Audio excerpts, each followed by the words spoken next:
ভুয়ো জাতি শংসাপত্র দিয়ে মেডিকেলে ভর্তির অভিযোগ। এই অভিযোগ ইতিমধ্যেই কিন্তু স্বাস্থ্য শিক্ষা দপ্তরে জমা পড়েছে। এই অভিযোগের কথা জানানো হচ্ছে আদিবাসী উন্নয়ন বিভাগের তরফ থেকে। ৪৫ জন এমন পড়ুয়ার ক্ষেত্রে এরকমই কেলেঙ্কারি সামনে এসছে। মেডিকেলে ভর্তিতে ভুয়ো সার্টিফিকেট কেলেঙ্কারি, এমন এক খবরে চাঞ্চল্য ছড়িয়েছে।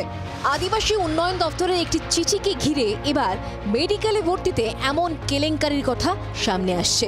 ইতিমধ্যেই রাজ্য আদিবাসী উন্নয়ন দপ্তর থেকে স্বাস্থ্য শিক্ষা দপ্তরকে চিঠি দেওয়া হয়েছে, যার ফলে ৪৫ জন ডাক্তারি পড়ুয়ার এসটি সার্টিফিকেট কি ভুয়ো, এমন সন্দেহ তৈরি হয়েছে।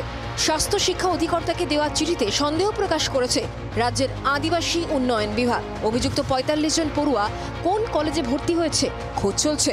অভিযুক্ত ৪৫ পড়ুয়ার এসটি সার্টিফিকেটের তথ্য যাচাইয়ের নির্দেশ।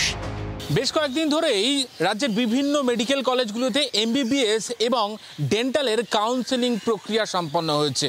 আর এই কাউন্সেলিং প্রক্রিয়ার মধ্যে নাকি রাজ্যের আদিবাসী উন্নয়ন দপ্তরের সন্দেহ এমন ৪৫ জন পড়ুয়া তারা নাকি ভুয়ো এসটি সার্টিফিকেট নিয়ে ভর্তি প্রক্রিয়ায় অংশগ্রহণ করেছেন। স্বাস্থ্য শিক্ষা অধিকর্তাকে অনুরোধ করা হয়েছে আদিবাসী উন্নয়ন বিভাগের তরফ থেকে এই ৪৫ জন পড়ুয়া কোন কোন মেডিকেল কলেজে ভুয়ো এসটি সার্টিফিকেট নিয়ে তারা ভর্তি প্রক্রিয়ায় অংশগ্রহণ করেছেন সেই তথ্য খুঁজে বার করুন। এই জাতিগত শংসাপত্র দেওয়ার ক্ষেত্রে কিন্তু বিস্তর দুর্নীতি হওয়ার কারণে আমাদের স্বাস্থ্য শিক্ষা অধিকর্তা তিনি এই ৪৫টি যারা স্টুডেন্ট ভর্তি হয়েছে তাদের মধ্যে প্রশ্নবোধক চিহ্ন তুলে দিয়েছেন এবং জাতিগত শংসাপত্র জাল করে যেভাবে এই জিনিসগুলো করা হচ্ছে আমরা জানি যে ইতিপূর্বে 3rd ইয়ার 4th ইয়ারে গিয়ে যখন সেগুলো ধরা পড়ছে তখন তার কিন্তু এই সমগ্র এমবিবিএস পঠনটাই কিন্তু একেবারে ক্যান্সেলেশন হচ্ছে।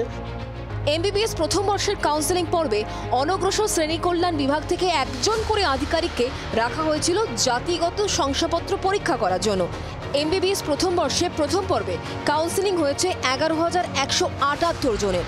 ওবিসি সার্টিফিকেট নিয়ে মামলা চলছে হাইকোর্ট ও সুপ্রিম কোর্টে।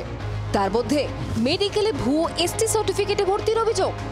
আদিবাসী উন্নয়ন বিভাগের সন্দেহ এই ৪৫ জন পড়ুয়া তারা কোনো না কোনোভাবে অসৎ উপায়ে ভুয়ো এসটি সার্টিফিকেট তৈরি করে কোটাতে একেবারে কাউন্সেলিংয়ে ভর্তি প্রক্রিয়া অংশগ্রহণ করেছেন। আর তাদেরই খোঁজ চলছে রাজ্যের স্বাস্থ্য শিক্ষা দপ্তরের তরফ থেকে নোটিশ আসার পরেই বিভিন্ন মেডিকেল কলেজের প্রিন্সিপালের তরফ থেকে।